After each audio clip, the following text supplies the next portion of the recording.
I'm sure you love getting bottom dysphoria. You gotta change things up. Am I right? Hey, what's up? My name is Cade. I am back with another video, and today, you know what else is back?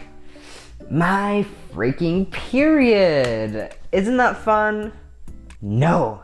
Something that's really important to my channel and, with this community is talking about the topics that a lot of people don't want to talk about. Whether it's bottom growth, topping, being able to be actually in your body and enjoy your body as a trans person or queer person.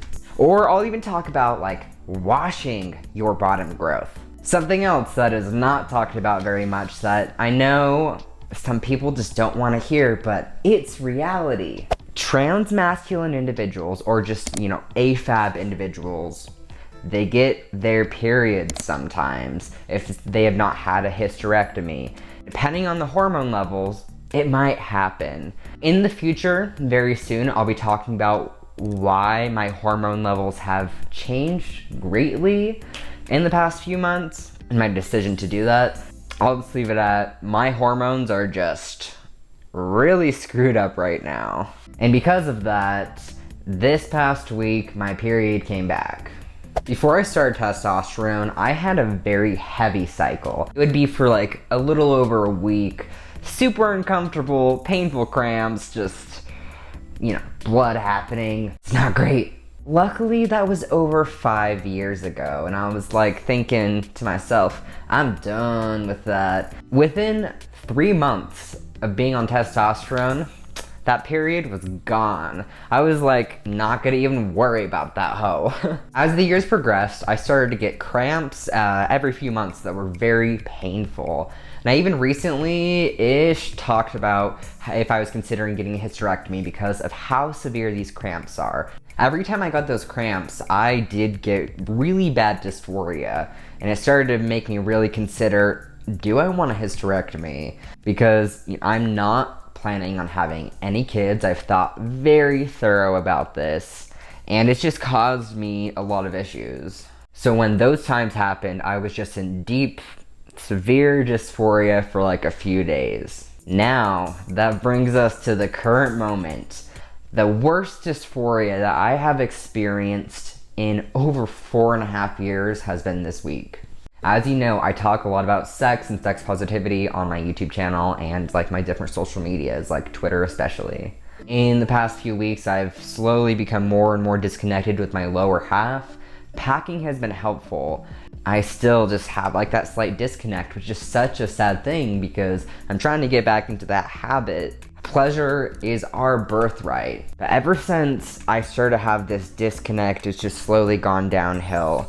And I was thinking, I don't know, maybe it's just slight hormone levels. I'll get back into it. It'll be good. And then this past week, as I've been talking about, let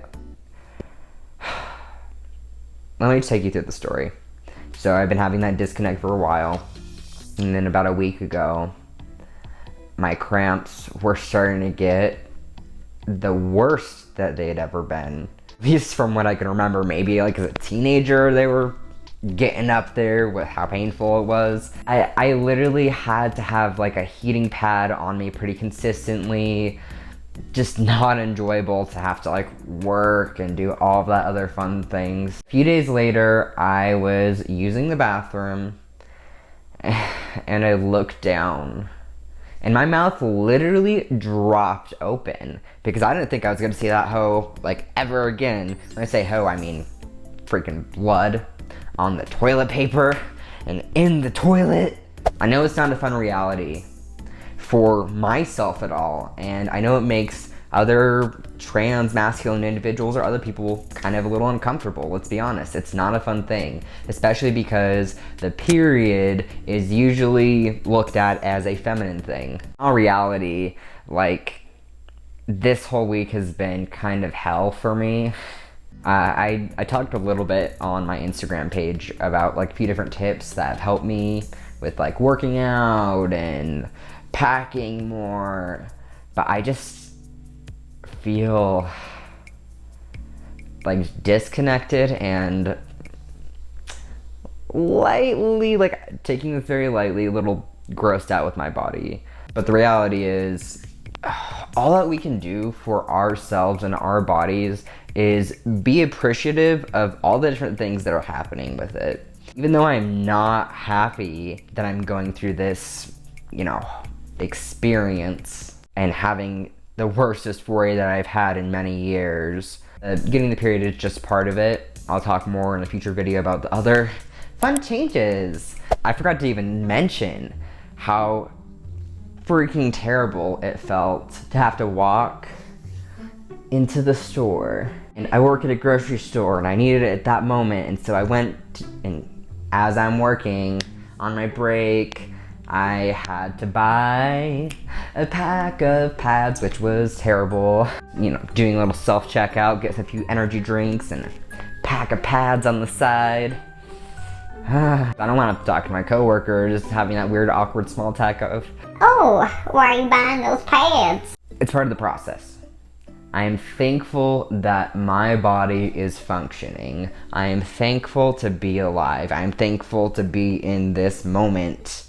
And I recommend that whenever you're feeling this deep dysphoria and even possible anger against your body, you can just kind of have that disconnect of, you know what, this is in my head and I'm really upset about it, but I am more than my body. Just remind yourself that this is temporary. If you liked today's video, make sure to give this video a big old thumbs up and subscribe below. As you know, I've had my YouTube channel for quite a while now, and throughout that experience I've talked about all the different changes that I've had being on testosterone, and this is a newer change for me right now. So if you want to hear more about the different changes that I've had, I've created a playlist right here you can check out.